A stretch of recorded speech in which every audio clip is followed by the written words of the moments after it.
Okay, at this time, sergeants, can you please start your recordings?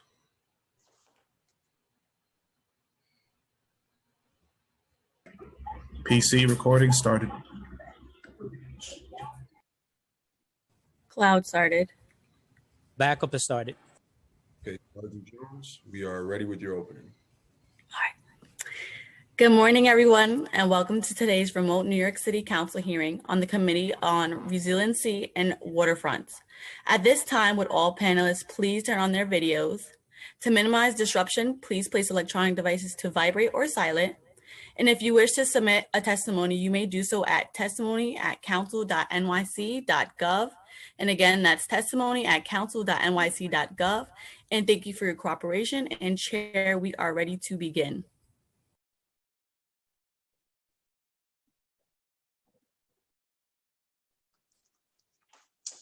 Okay, I need something to bang with. Okay, good morning, everyone. Thank you for joining our virtual hearing on FEMA flood insurance and resiliency along the waterfront. My name is Justin Brannon. I'm the chair of the council's committee on resiliency and waterfronts. I want to acknowledge my other colleagues that have joined us so far today. I see Councilwoman Rose, Councilman Diaz Sr., and I think that's everyone for now. I'll announce other folks as they join us. I'm going to quickly turn it over to our great committee counsel, the mighty Jessica Steinberg-Albin, to go over some procedural items before we get started. Jessica. Thank you, Chair. I am Jessica Steinberg-Albin, counsel to the Resiliency and Waterfronts Committee of the New York City Council. Before we begin, I want to remind everyone that you will be on mute until you are called on to testify, when you will be unmuted by the host. I will be calling on panelists to testify. Please listen for your name to be called. I will be periodically announcing who the next panelists will be.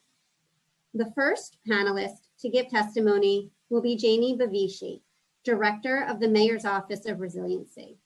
I will call you when it is your turn to speak. For the question and answer period only, we will be joined by New York City Department of Buildings Assistant Commissioner for Technical Affairs and Code Development, Joe Ackroyd. During the hearing, if council members would like to ask a question of the administration or a specific panelist, please use the Zoom raise hand function and I will call on you in order. We will be limiting council member questions to 5 minutes, which includes the time it takes to answer your questions. Thank you. I will now pass it to Chair Brannon to give an opening statement. Thank you, Jessica. Good morning again, everyone. My name is Justin Brannon. I'm the chair of the Committee on Resiliency and Waterfronts. I want to welcome everyone to today's hearing, an important hearing on FEMA flood insurance and resiliency along the waterfront. As we heard during last month's oversight hearing on the 8th anniversary of Superstorm Sandy and the 2020 hurricane season, the city's 520 miles of coastline are particularly vulnerable to the impacts of sea level rise, storm surge, and flooding. Floods are the most common and the most damaging natural disasters in the country. With the city's floodplain covering over 48 square miles, New York City has more residents living in the high-risk flood zones than any other city in the United States. I'm going to say that again. With the city's floodplain covering over 48 square miles, New York City has more residents living in high-risk flood zones than any other city in the United States of America. And that number is expected to rise to 72 square miles by 2050, an area larger than the borough of Brooklyn. As climate change worsens, the floodplain continues to expand landward. More property will be at risk of regular inundation from flooding. Damage caused by flood is not typically covered by standard homeowners insurance policy. In 1968, Congress passed the National Flood Insurance Act, which created the National Flood Insurance Program, or NFIP. Now, All properties located in the 1% flood zone, also known as the Special Flood Zone Hazard Area, that have a federally backed mortgage or have experienced a flood disaster event have flood insurance. For over 50 years, the NFIP has been the main provider of flood insurance, and it's overseen by FEMA. FEMA creates flood insurance rate maps or firms to delineate areas at high risk of flooding. The firms are the basis for building codes and for flood insurance premiums in these flood prone areas, but they're woefully out of date. The firms have not been significantly updated since 1983, and flood insurance rates are still based on the 2007 firms. A lot has happened in the past 13 years. In 2010, before Superstorm Sandy hit the city, FEMA started updating the firms. They issued preliminary firms in 2015. But because FEMA overestimated the size of the 100-year floodplain and the height of the base flood elevations, an error that would have included 35,000 new homes and buildings into the special flood hazard area, the city went ahead and filed an appeal. FEMA ultimately agreed with the city, and now the city is working with FEMA to update these firms at last. New preliminary firms are not expected to be released until 2023. Not only is this 3 years from now, but they will not account for the projected sea level rise or climate change. Firms help determine flood insurance requirements, flood insurance premiums, and building codes. But they're based on historical storms and flood events. Basically, they're based on things that have already happened. They're not forward thinking in any way. Because updated firms will only use past events to guide them, the city is also working with FEMA to develop maps that will use the best available data to map and model future flood risk. Although these maps will not be used for insurance purposes, they will help inform resilient design methods, and we certainly look forward to their development, which is much needed. The firms tell property owners whether they need flood insurance or not. But the requirement to have flood insurance is based on a line drawn on a map. Floodwaters do not recognize lines drawn on a map. One major concern is that residents whose properties may be susceptible to flooding will not purchase flood insurance because, according to the firms, their property is outside the floodplain. Another major concern is how struggling homeowners who currently do not have to purchase flood insurance will be able to afford it if FEMA's updated firms now include their properties. Flood Help New York, an online tool to help residents understand flood risk and flood insurance requirements, was created by the Center for New York City Neighborhoods in partnership with the Mayor's Office of Resiliency and the Governor's Office of Storm Recovery. It offers resiliency audits and counseling to residents residing in flood-prone neighborhoods. The committee today looks forward to hearing more about Flood Help New York and how it will help residents navigate the new flood insurance requirements to come. With rising sea levels, which will lead to more flooding events, more property owners will see their properties inundated with floodwaters.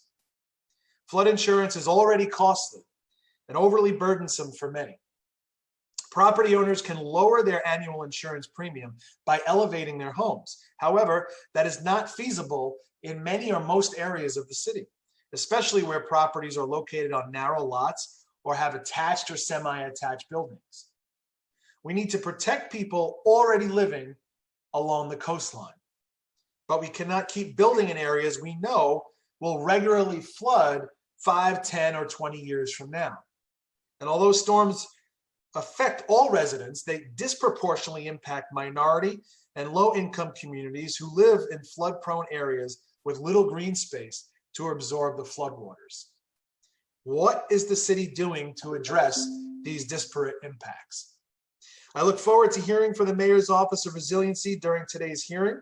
Before we begin, I want to thank my committee staff, Committee Counsel Jessica Steinberg-Albin, Senior Policy Analyst and new dad Patrick Mulvihill, Senior Finance Analyst Jonathan Seltzer, and of course my Senior Advisor John Yedin, for all their hard work in putting this together behind the scenes and making me look like a champ today. So I will now turn it back over to Committee Counsel Jessica Steinberg-Albin to swear in our panel. Thank you, Chair Brannan. We will now call on members of the administration to testify. First, Janie Bavishi, Director of the Mayor's Office of Resiliency. For the question and answer period only, we will also be joined by Joe Ackroyd, Assistant Commissioner for Technical Affairs and Code Development from the New York City Department of Buildings. Before we begin, I will administer the oath. Director Bavishi and Assistant Commissioner Ackroyd, I will call on each of you individually for a response. Please raise your right hand. Do you affirm to tell the truth, the whole truth, and nothing but the truth before these committees and to respond honestly to council member questions? Director Bavishi. I do. Assistant Commissioner Ackroyd.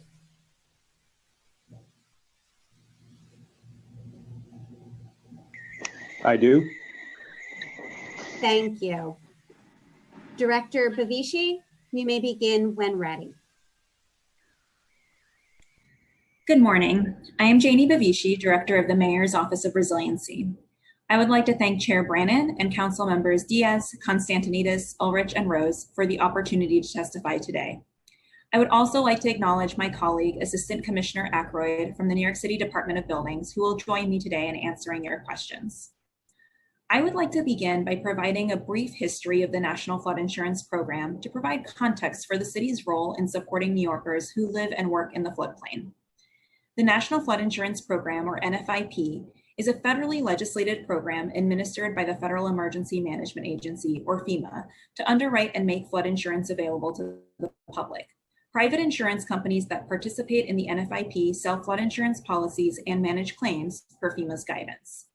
The NFIP today not only provides flood insurance, but also maps flood risk and provides direction concerning floodplain management, such as guidance regarding building codes to ensure flood resilient construction.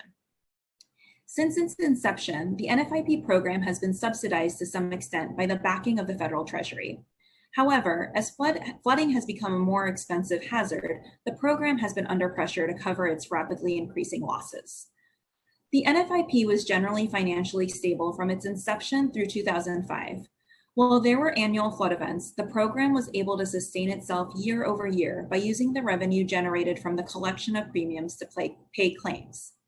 Due to the unpredictable frequency of flooding, the economic impact of flooding in any given year could vary significantly. After many years of relatively low damages, the NFIP received almost 8 times the number of claims received in any prior year after Hurricanes Katrina, Rita, and Wilma struck in 2005. Given the high number of claims, including Sandy, the NFIP is now approximately $20 billion in debt to the US Treasury. The enormous debt for NFIP reflects the gap between the premiums homeowners are paying and the actual cost of the risk homeowners bear living in exposed floodplains, and this risk is increasing due to climate change. Given the mounting debt after 2005, the need to reform the NFIP was acknowledged by both the US Senate and the House. However, there was failure to advance a long-term solution, in part due to the size of the debt. As a result, the program lapsed 4 times during 2008 and 2012, and was extended 17 times. These lapses caused uncertainty in real estate and insurance markets. Consequently, Congress began efforts to address reforms to the NFIP in 2012 by passing the Biggert-Waters Flood Insurance Reform Act of 2012. Biggert-Waters sought to address the financial stability of the NFIP by phasing out long-standing subsidized rates that did not reflect actual risk. The prevailing argument for the increases was that only about 20% of NFIP policies receive subsidies. Therefore, not all policies would be impacted by the increases. However, in older cities like New York, over 80% of our policies benefited from those subsidies, which were based on the year the house was built. With these subsidies being repealed, homeowners could see rate increases as much as 18% a year. New York City's efforts supported the passage of the Homeowner Flood Insurance Affordability Act in March of 2014. And this passage was integral in slowing the pace of rate increases. However, even with our efforts and this critical legislation, real increases to insurance rates have amounted to 11% in the past year alone. Since the passage of both Biggert-Waters and the Homeowner Flood Insurance Affordability Act, several other severe storms have placed an increased strain on the NFIP. In 2017, for instance, Hurricanes Harvey, Irma, and Maria resulted in a combined $294 billion in damages. We can and should expect future storms worsened by climate change to cause even more extensive and more costly property damage. As a result of Biggert-Waters, we know that flood insurance today remains a cost burden for many New Yorkers. In 2013, the Mayor's Office of Resiliency commissioned a report to look at the impact of rising flood insurance rates on property owners in New York City. This report allowed researchers to see how policy changes to the NFIP could affect the cost of home ownership. The report identified three major takeaways. First, grandfathering, which means being allowed to keep your current zone when new maps are issued, is one of the most effective affordability tools available. Second, targeted means-tested vouchers or credits are the most cost-effective tools for ensuring affordability. And finally, mitigation is expensive, but it is more cost-effective when it results in reduced premiums and financial support made available through grants for mitigation. This study focused on 5 New York City communities in which there's a higher risk of flooding, and found that the cost of flood insurance is burdensome for about 1/4 of households in owner-occupied 1 to 4 family residences, and it's much more burdensome for lower income residents.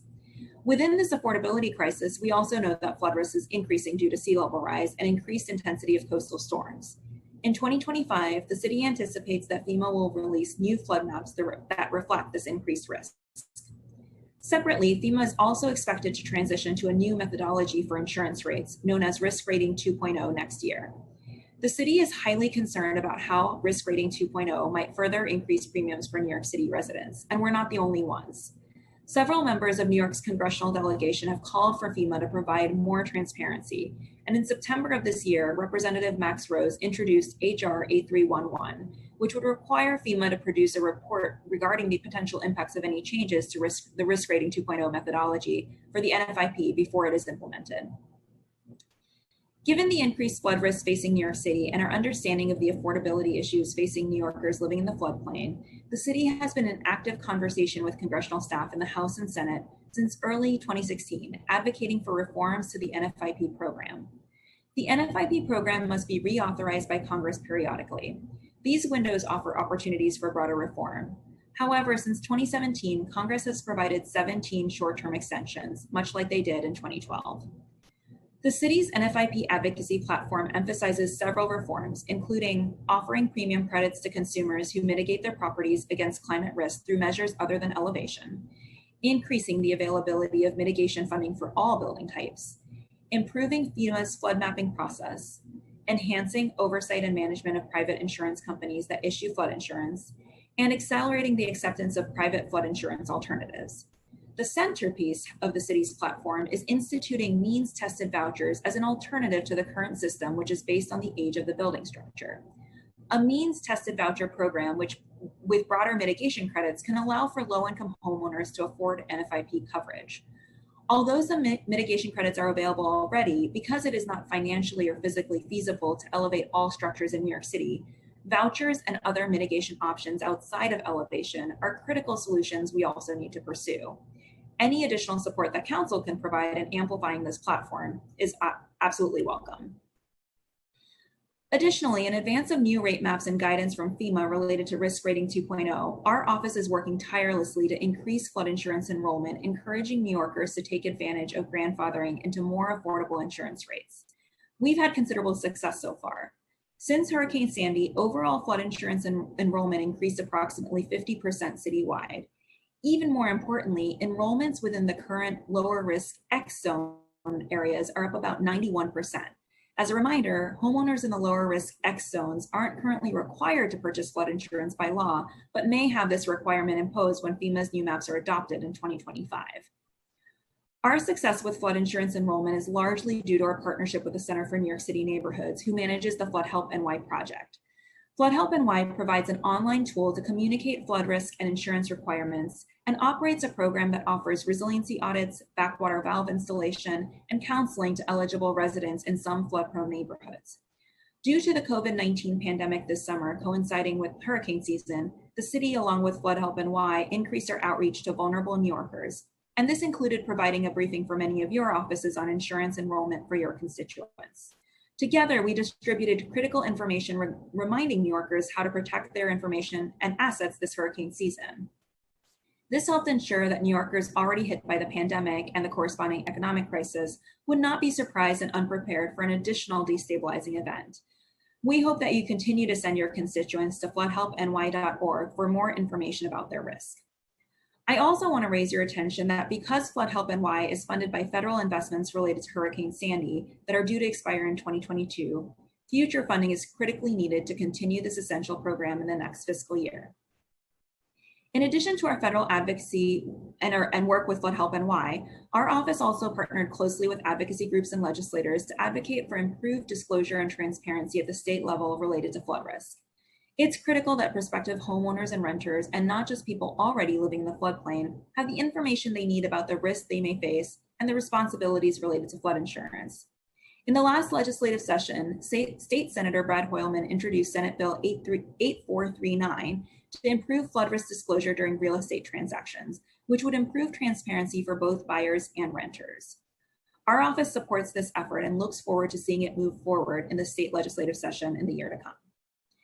As we also discussed during the Hurricane Sandy anniversary oversight hearing on October 27th, the Mayor's Office of Resiliency is advancing extensive critical climate adaptation efforts and policies throughout the city to reduce the risk and impact of flooding in highly vulnerable areas.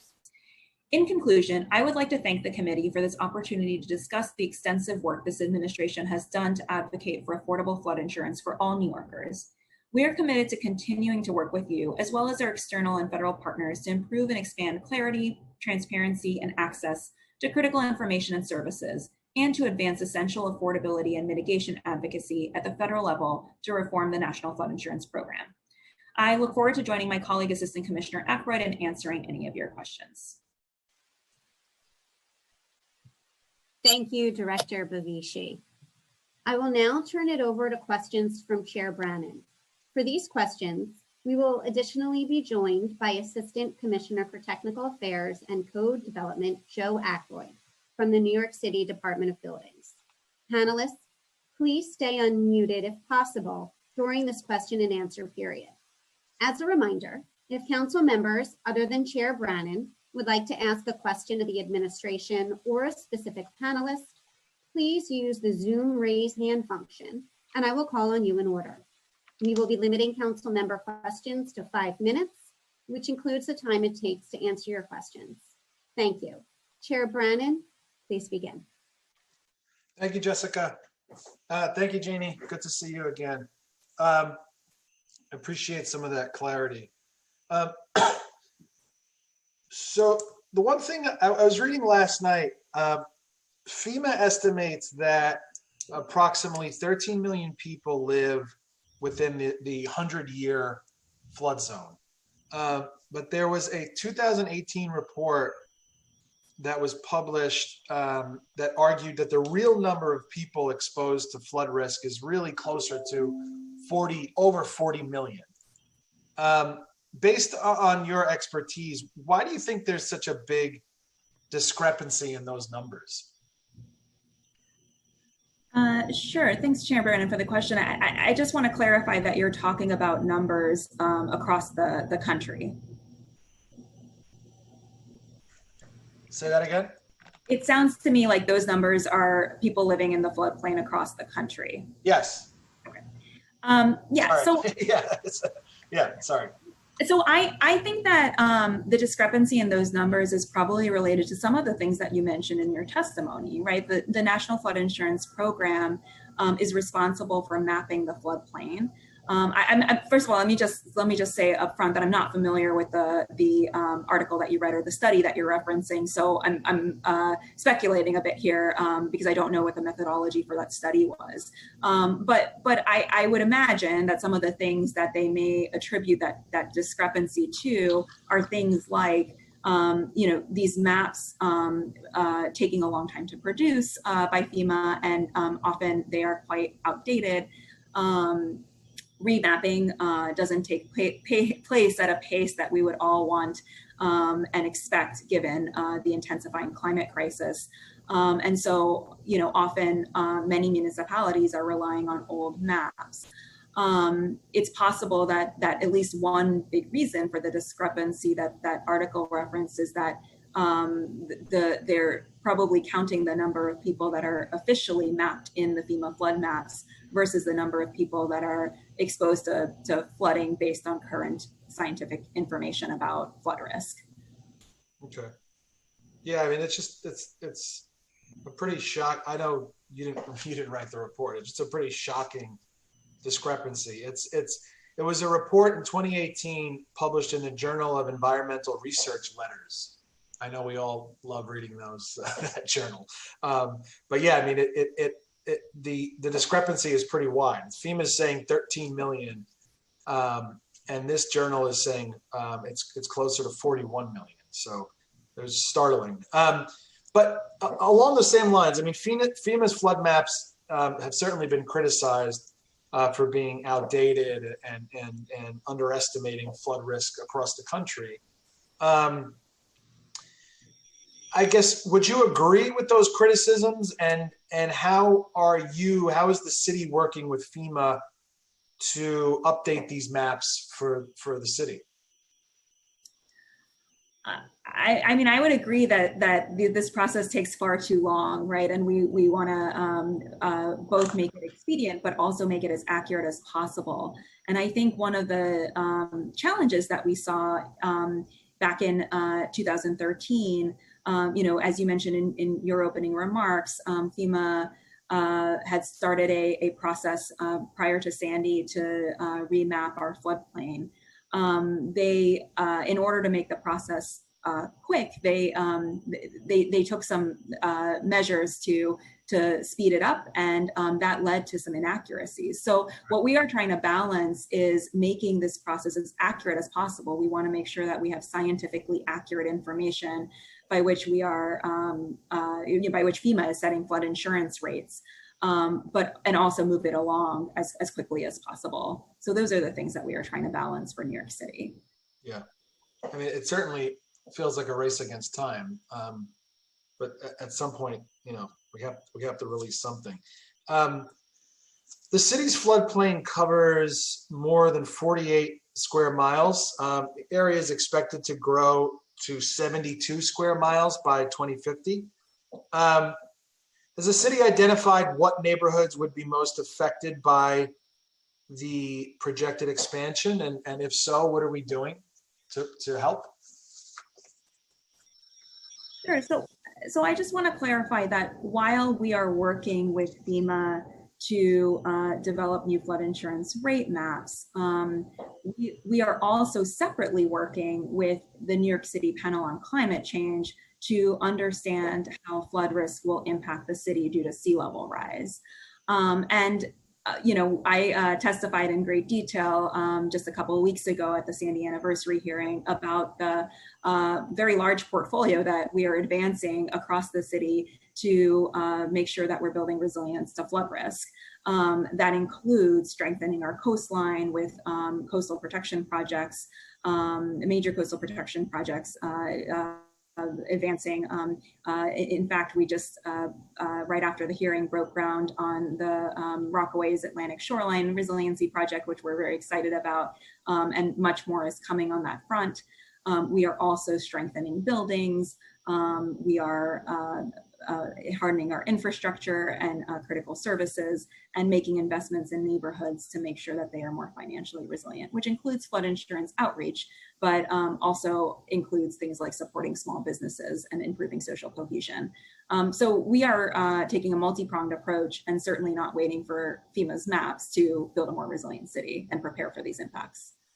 I mean, do you have a list or an idea of neighborhoods? I guess my question is, if the floodplain right now covers 48 square miles, and we're saying that by 30 years from now, it's expected to grow to 72 square miles, is it just further landward in the existing neighborhoods? Are there neighborhoods that are being added? Are there neighborhoods that are now, on watch, on warning, or is it just that it's going to be further landward in the existing neighborhoods?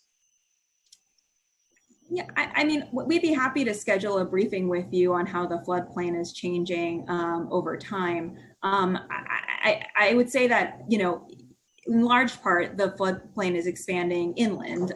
It's going to be deeper into coastal neighborhoods. But again, we'd be happy to schedule a briefing with you and go over those maps. And all of this information is publicly available, by the way, on our flood hazard mapper, which is hosted by the Department of City Planning. You can see the maps and click layers on and off between the current floodplain and future floodplains so that you can actually see exactly how the floodplain is expanding. What's that website? It's the flood hazard mapper that's hosted by the Department of City Planning. Yeah, I mean, I think it's important as we do education around this and outreach that people understand that just because they can't see the water from their house doesn't mean that they're not, at risk. Well, going back to flood insurance, we absolutely encourage all New Yorkers to purchase flood insurance. If you're not in one of the existing flood zones, it's only about $500 a year.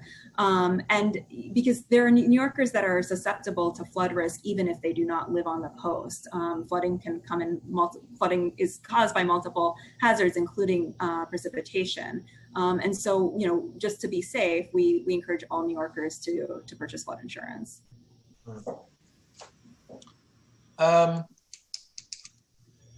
So more than 70,000 structures are located within the current floodplain in New York City.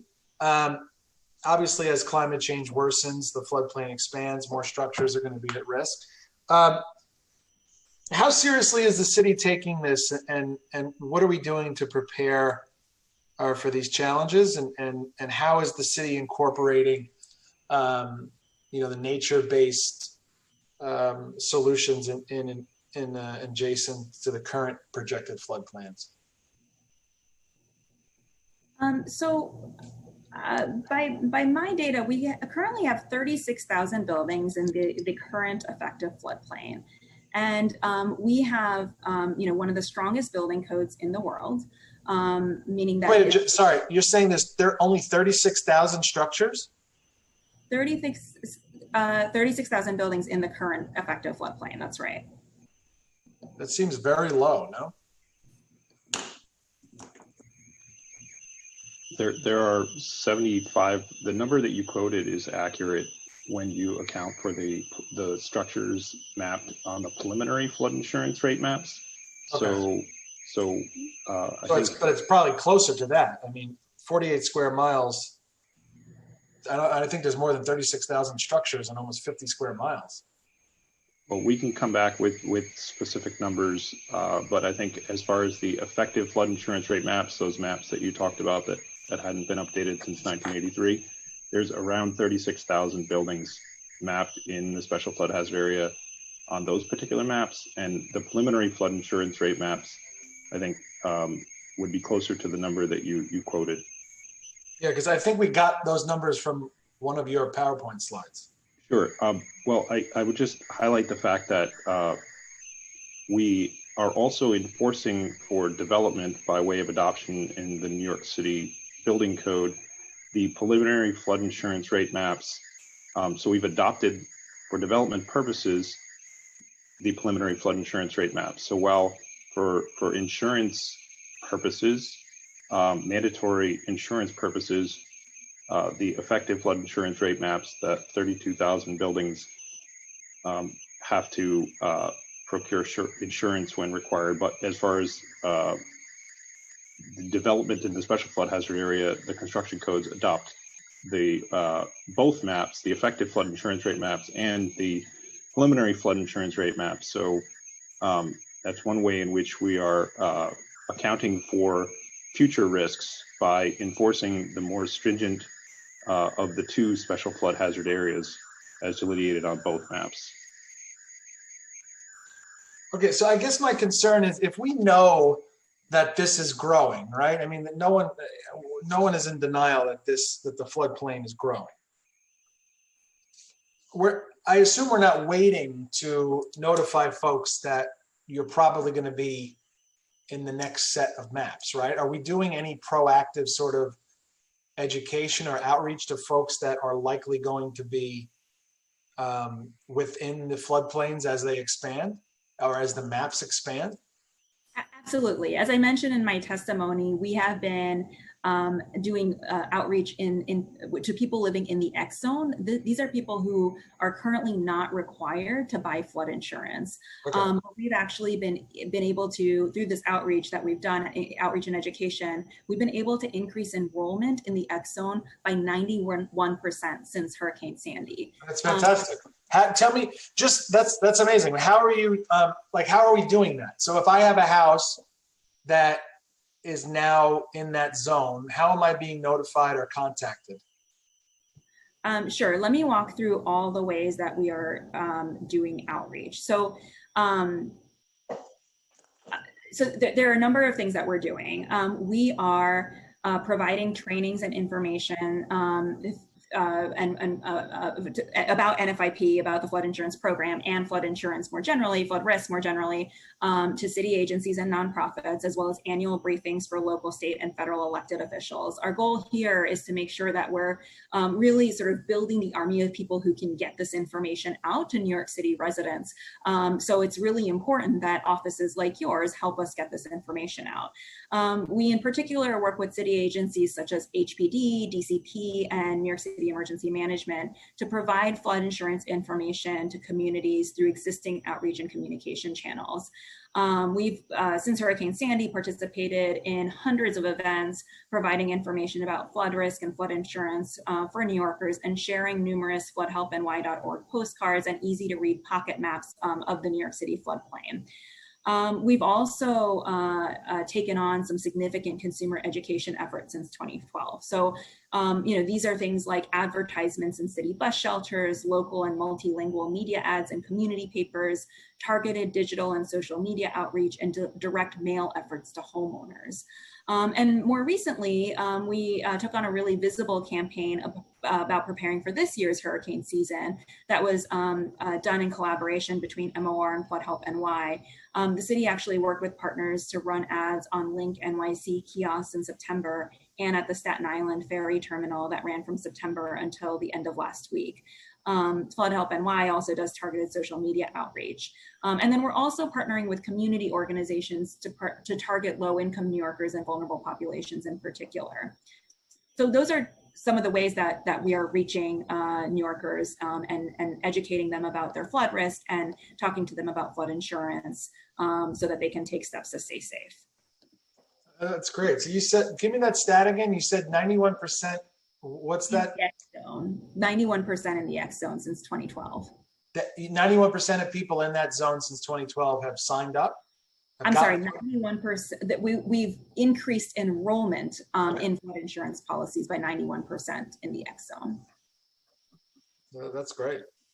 And this is really important because this also means, affordability is also a centerpiece of our flood insurance outreach and advocacy work. And this means that they can be grandfathered in as the floodplain expands. So when FEMA releases new flood maps, many of the people in these X zone, as you're saying, will be required to purchase flood insurance. And so we want to make sure that they're locking in lower rates now, and so that their flood insurance can stay affordable. Right. So how does that work? I mean, I'm not familiar. Luckily, I live above the floodplain, so I don't have to worry about it. But what does that, as far as, I mean, I know you're not an insurance salesman, but what does that look like as far as in terms of pricing? Is there support for folks that can't afford it? How does that work? So one of the most affordable, most effective affordability tools, as I mentioned in my testimony, is grandfathering. So right. means is you're allowed to keep your current zone when new maps are issued. And this is why we are so focused on our outreach and education in the X zone. If we can get people to enroll when they have lower rates, when new maps are released and the zones expand, and they're required, and some of these residents are required to purchase flood insurance, they will be locked in at lower rates. And this is an incredibly effective affordability tool, and one that we're advocating to ensure that it continues to be a part of the National Flood Insurance Program. But we are also advocating for means-tested vouchers or credits. Again, this is another cost-effective tool for ensuring affordability. And essentially what we're saying is that rates should in part at least be based on a resident's affordability to pay, ability to pay. Ability to pay, sure. And so we're also advocating for this as part of our NFIP reform platform. So how often does the city, I know the mayor, has an Office of Federal Affairs or whatever it's called. How often do you meet with,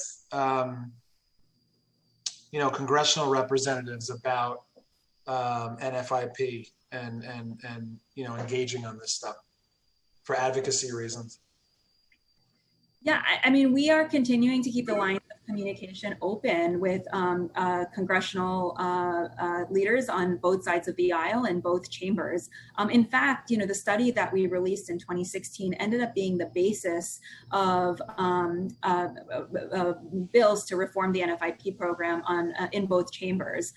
So, we're really a leader in thinking about how the program should be reformed. But unfortunately, we just haven't seen Congress act beyond introducing bills. Those bills haven't moved forward, and it hasn't led to real reform. Instead, we've seen them kick the can and extend the program through short-term extensions since 2017. Could you talk a little bit about Flood Help NY?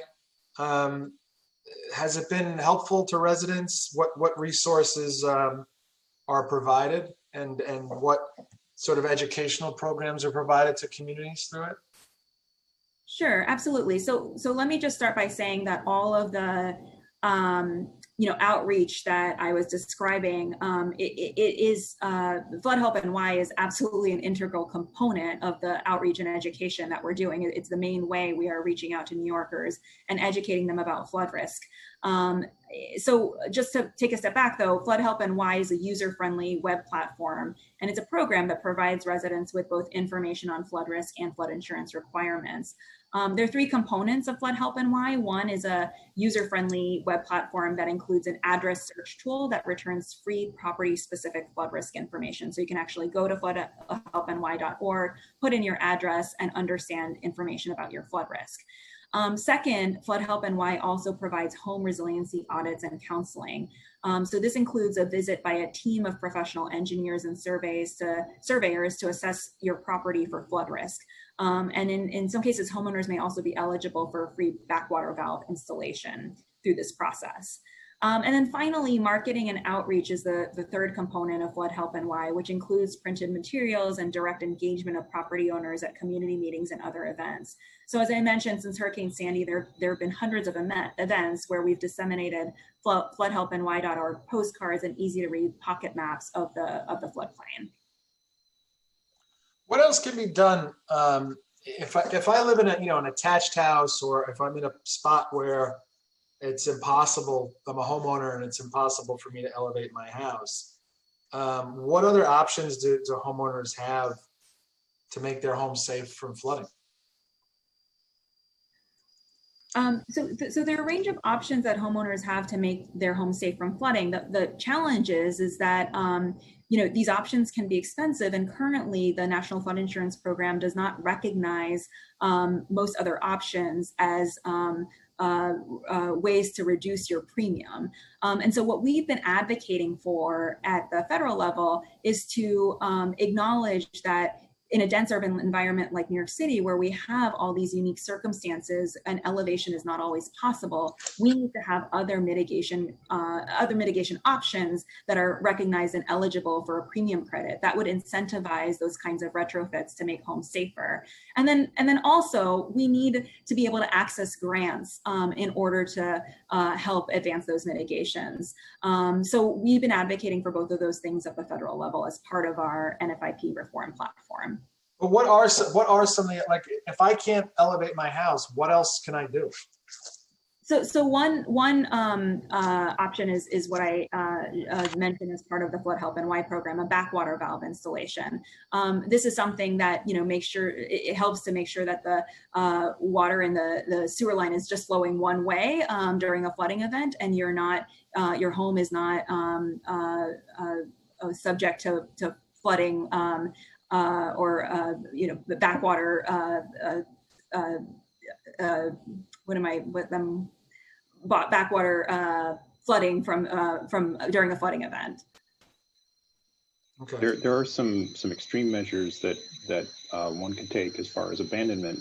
You could perhaps fill a basement, abandon the ground floor use and wet floodproof that space. However, that would result in loss of the use of the space, and if there's rental income coming in from that space, it may offset the insurance savings. So there are hard decisions that people have to make with regard to balancing those two issues. Yeah. I mean, if you can't elevate your home, you can't elevate your home. What do they expect you to do? I mean, so what is the city's policy or your views on constructing homes and businesses in areas that regularly flood now? So what are we talking about 5, 10, 20 years from now? How does the city feel about building in these areas? And should we be encouraging property owners or builders, developers, whatever, to move away from these flood zones if we know 5, 10 years from now they're going to be in the zone? Yeah, so you know, in terms of building in the flood zone, there are a couple of things I would mention. One is that we are focused on providing risk awareness and information. We want to make sure New Yorkers can make informed decisions about you know, where they're purchasing their homes and what the risk is. That's why, you know, one of the things I mentioned in my testimony is that we're actually working with State Senator Hoyleman's office to advance a piece of legislation that would require more transparency about flood risk at the point of sale. Currently, New York State has very poor regulations. There's a loophole in the system that allows a seller to pay a fee and get out of disclosing flood risk. So we want to close it. Wait. So if I'm selling someone a home, I don't have the same way I have to disclose if I never got a buildings department permit. Sorry, Joe, for the new boiler I installed. No, I didn't do that, but if I were to, I don't have to tell it's not on my lease, or it's not part of the closing that they say, hey, by the way, your house is in a flood zone. I'm not coming at you. That's a state law. Right. So there's currently a loophole, and you can pay the seller. That's a hell of a loophole. The payer can pay a small fee and not have to disclose flood risk. And so we're working to close that loophole. Oh my God. Yeah, we need to talk about that. Happy to talk about insane. that. So right now the loophole is I pay a guy and they say, okay, we won't say anything about it being in a flood zone. Yeah, you pay $500. $500 loophole. That is totally insane. All right, we got to talk about that. That needs to be fixed like immediately. All right, Jesus. That's crazy. Okay. So Janie, I think you mentioned earlier in your testimony a little bit about the debt that I think NFIP is like $25 billion in debt after some major hurricanes. How successful was the Flood Insurance Reform Act in making an NFIP financially stronger? Or has that all gone out the window now because of COVID and everything else? Well, the Flood Insurance Reform Act was really focused, among other things, on slowing the rate of increases that we were seeing. So I think there's much more work to do in making NFIP financially stronger. I think that will be part of the consideration when Congress actually takes up NFIP reform. I mean, are there other providers or better providers that have been more successful at providing flood insurance and NFIP? I think that part of what we are working to do, and one of the other things that we are advocating for in our reform is accelerating the acceptance of private flood insurance alternatives. I think that's something that is closely regulated by FEMA right now, and so that's another topic that we hope will be taken up during a really robust reform effort. Yeah. All right. I had one more thing. The State Department of Environmental Conservation released guidance documents for state-funded and permitted projects to incorporate sea level rise and flooding into a project's design and siting. I guess it was pursuant to the Coastal Risk Resiliency Act. The city's coastal resiliency and flood prevention projects generally require state permits. Has the city reviewed these guidance documents, and are we taking, or what is the city doing to incorporate the mitigation measures that were discussed in these guidance documents? Yeah, I mean, we comply with all state and federal regulations in our buildings and infrastructure projects. I'll also say that, we have incorporated, first of all, again, our building code is one of the most resilient building codes in the entire country. And we also have released our own climate resiliency design guidelines, which provide projections and guidance not only for sea level rise and coastal storms, but also intense precipitation and extreme heat, and provide guidance on how to incorporate those projections into buildings and infrastructure projects.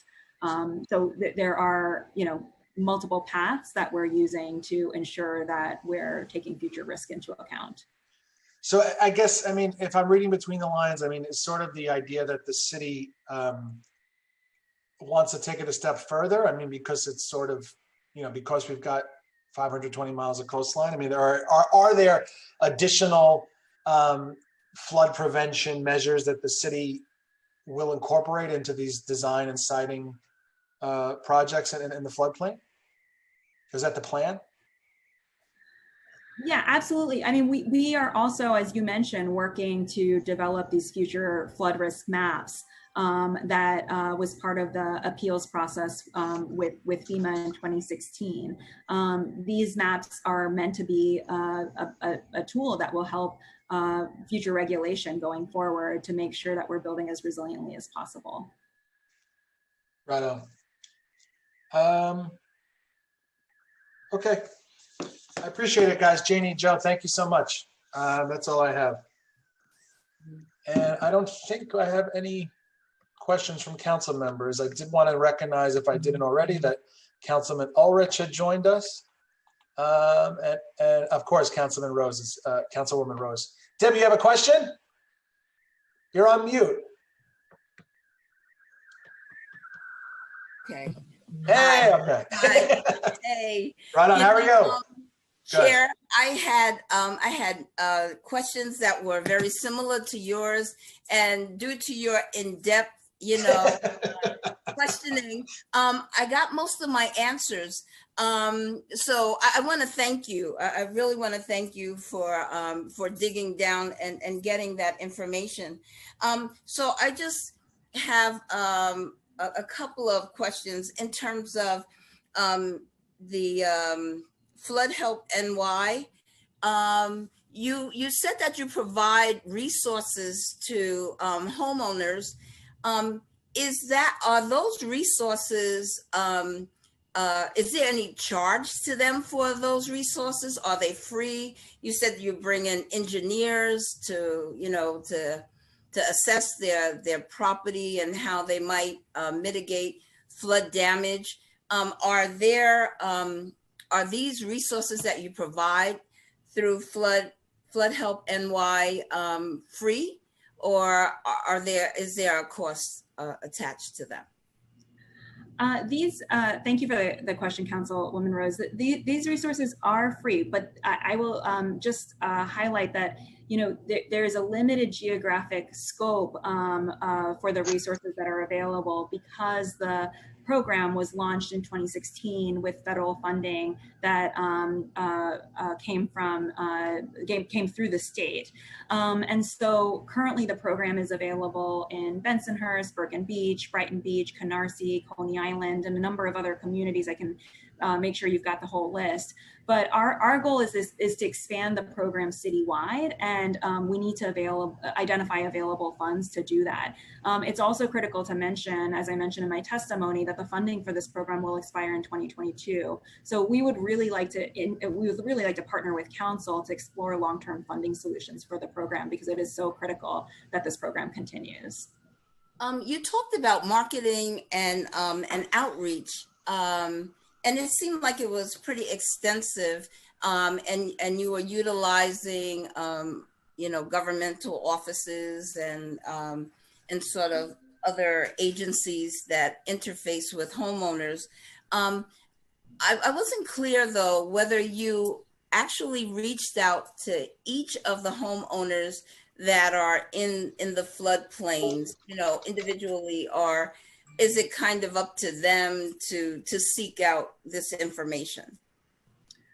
Yeah, like I said, we're using multiple methods multiple channels to get to homeowners. We've held hundreds of events in the communities that are most impacted, most vulnerable communities, to make sure that this information is available. We've posted ads on the Link NYC kiosk at the Staten Island Ferry Terminal. We have been working with your offices to get information out to constituents. And we've been working with agencies to make sure that this information is available through their regular channels, their outreach and communication channels. The website, I should say, is available to all New Yorkers. So even though that we have we have some funding constraints in terms of offering the home resiliency audits to certain districts, the website is available to all New Yorkers, and they can go to the website, type in their address, and understand, get information about their flood risk. And this is maybe kind of I don't know, not snide, but this question is, there's a $25 billion debt, and NFIP, has over $25 billion debt, after some of the major hurricanes. Are they looking to recoup some of this debt through the insurance rates that they're charging our homeowners? Yes, I mean, the program is deeply in debt, and the Bigger Waters Act that I mentioned in my testimony actually increased rates in order to be able to recoup some of that debt and make the program more financially stable. That's why New York City then, after the Bigger Waters Act passed, pursued the Homeowners Flood Insurance Affordability Act to slower that pace of increases. And that's why we're so focused on affordability as part of our advocacy platform in any future reforms to NFIP. So it is certainly something that lawmakers are very focused on, and we want to make sure that affordability stays a part of the conversation. And my last question, because my time's running out, is grandfathering the only sort of recourse that homeowners have to sort of protect themselves from these increased rates that we know are going to inevitably come down the line? Well, there are three things that we're really focused on. First is grandfathering and making sure that stays a part of the program. The second is means-tested vouchers, meaning vouchers that are based on people's ability to pay. And then the third is mitigation credits that are not only focused on elevation, because elevation, as we've talked about earlier in this hearing, is obviously quite hard in a dense urban environment like New York City, and not always feasible. And homeowners are aware of these three methods that are available. I heard you say you're doing aggressive outreach, but again, are you actually touching each of the homeowners that, you know, this is applicable to? So just to clarify, these are the three methods that we are advocating for at the federal level to become part of the NFIP program. They're not all available right now for the program. Right now, grandfathering is one of the most important affordability tools that we have. You know, the Center for New York City Neighborhoods, who we partner with on floodhelpny.org, actually did a direct mail to all of the homeowners that qualify for these programs in 2015. So we're reaching. Is there any, I'm sorry, Brandon, one more. Is there any help for commercial businesses that are located in these flood zones? My district was really inundated during Sandy, and it was very difficult to, you know, get them some sort of help. It's a great question, and I'm actually really happy to report that we've just gotten some funding from SBS to be able to expand Flood Help NY to include information for small businesses. So we're going to be doing that very soon. Okay, thank you so much. Thank you, Chair. Right on. Thanks, Debbie. Okay, Joe, Janie, thank you guys so much. Welcome. Thank you. Jessica, can you tell us who we're hearing from? Yes. Thank you, Chair. I just wanted to ask, because Councilmember Constantinides just joined, whether he had any additional questions for the administration before they go. Not at this time, no, thank you. Thanks, Cost. Thank you. All right. Thank you. Thank you, council members. Thank you, Director Bavishi and Assistant Commissioner Ackroyd. We will now turn to public testimony. I'd like to remind everyone that, unlike our typical council hearings, we will be calling individuals one by one to testify. Each panelist will be given 3 minutes to speak. Please begin once the sergeant has started the timer. Council members who have questions for a particular panelist should use the raise hand function in Zoom, and I will call on you after the panelist has completed their testimony. For panelists, once your name is called, a member of our staff will unmute you, and the sergeant at arms will give you the go-ahead to begin upon setting the timer. Please wait for the sergeant to announce that you may begin before delivering your testimony. I would like to now welcome John Baker from the Center for New York City Neighborhoods to testify. After John Baker, I will be calling on Kate Boycourt from the Waterfront Alliance to testify. John Baker, you may begin when the sergeant calls time. Time starts now. Good morning. So I'm John Baker. I'm a manager in the policy team at the Center for New York City Neighborhoods. And I wanted to thank Committee Chair Brannon, as well as the other members of the Resiliency and Waterfronts Committee, for holding today's hearing. Much of my testimony was about Flood Help New York, and I want to thank Director Bavishi for doing such a great job describing the platform. I just wanted to add that, you know, for us, a primary goal of this site is to connect, in general, low and middle income homeowners with engineers in coastal communities to provide audits. And the idea here is that we're very much trying to not only show people their flood risk, but show the cost savings that they can receive on their insurance if they're able to go through a resiliency audit, help them lower their current flood insurance payment, and then show them other ways to become more resilient to flooding with the carrot of lowering those flood insurance premiums. In the elevation certificate itself, there's no way of knowing exactly what the elevation of a particular home is without a resiliency audit. So we find that most homeowners that go through this process save a pretty significant amount of money.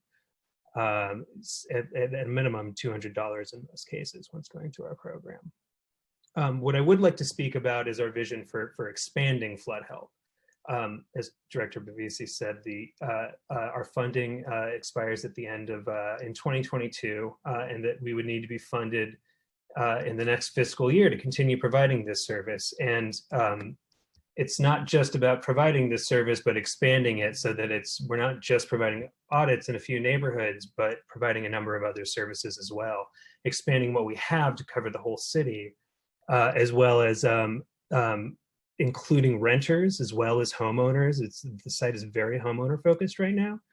We're expecting to launch a small business information module in the next few weeks, and Councilmember Rose, I will be reaching out to your office to let you know when that happens. We'll be expanding. We would like to be able in the future to expand the resiliency audit program and the counseling program so we can reach more homeowners throughout the city.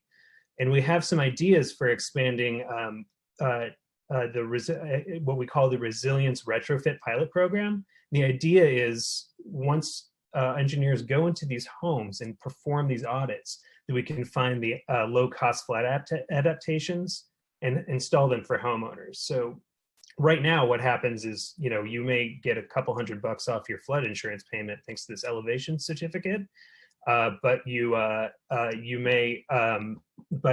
after counseling, they say you're going to need a whole retrofit to raise your house. And we like to find things like that backwater valve where we can make you more resilient and lower your costs. I'm expired.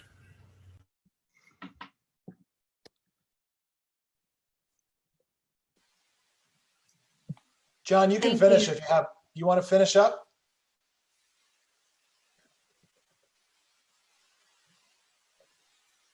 Okay. Oh, there we go. I'm unmuted again. Apologies. The last thing I wanted to mention about how we'd like to expand this is we have a vision for integrating citizen science data and photos about tidal flooding. Tidal flooding being not during a storm, but during the normal, high tide areas, and trying to identify places where there's a higher risk of that. I just also briefly want to mention the state Senate, the Hoylman bill that we were talking about to close that loophole. We're very interested in getting rid of that. That is completely insane. So we have to work on that. Like come January, that's nuts. Awesome. All right, brother. Thank you.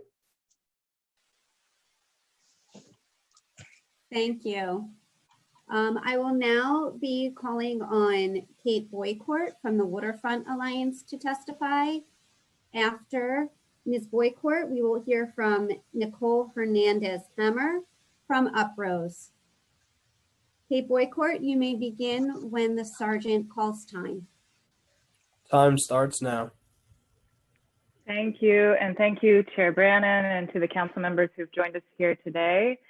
My testimony is rather consistent, I would say, with the Center for New York City Neighborhoods and Director Babishi's. So I will actually skip over that portion of it, but just here to say that, we are a nonprofit organization. Waterfront Alliance is more than 1,100 community and recreational groups, educational institutions, businesses, and other stakeholders that work to enable and inspire resilient, revitalized, and accessible coastlines for all New Yorkers and New Jerseyans.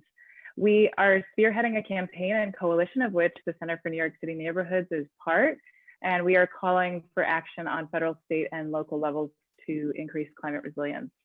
As I mentioned, our federal platform for FEMA and National Flood Insurance Program is very consistent with the city's. We have been working with the Senator Hoylman to try to close that loophole and are very ready to be advocating for that in January. So we are very much aligned.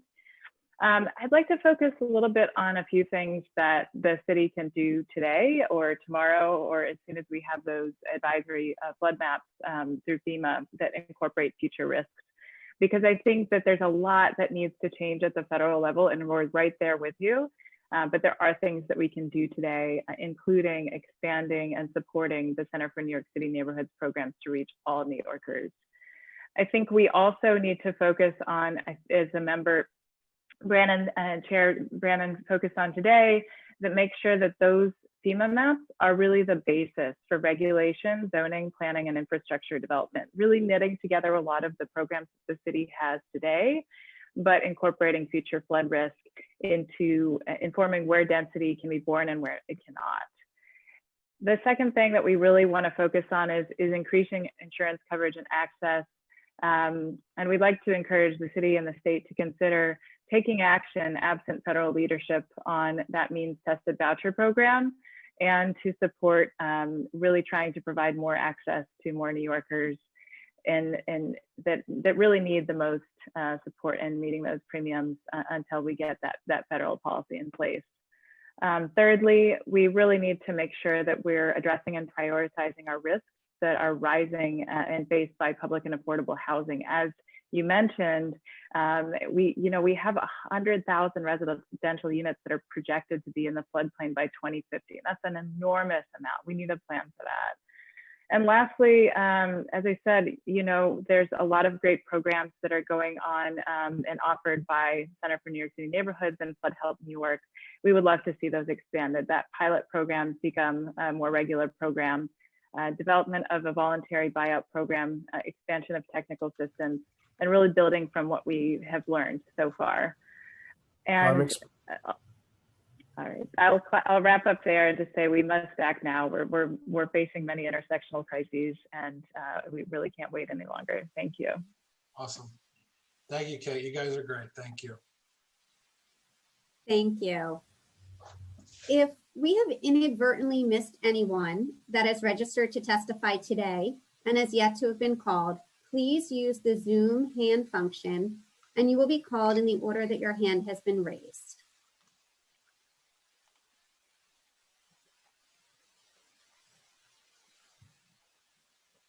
Seeing none, I will now turn it over to Chair Brannon for closing remarks. Chair Brannon.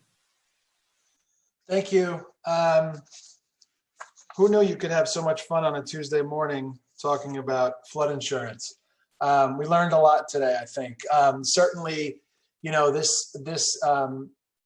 goes back to really what this committee has really zeroed in on, which is the communities, primarily low-income communities of color in the so-called outer boroughs, who live along the city's 520 miles of coastline, who are still trying to rebuild and fortify their neighborhoods, after Hurricane Sandy.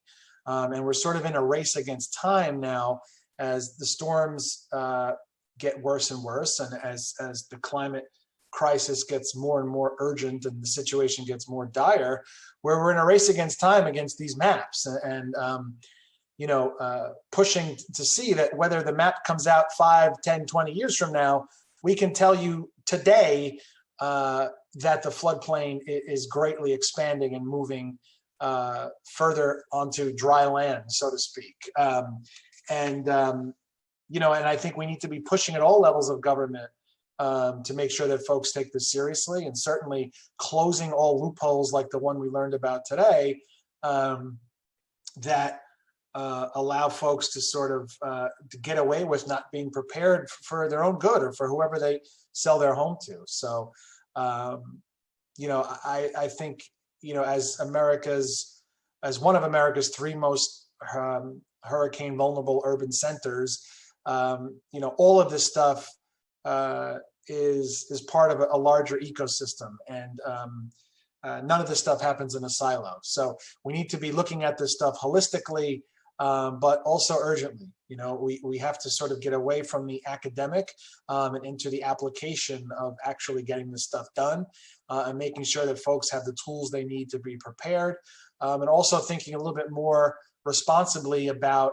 what we're building in areas that 5 or 10 years from now, or by 2050, are going to be squarely within the floodplain of our city. So I thank everyone behind the scenes who helped work on our hearing today, and certainly all the panelists who for testifying.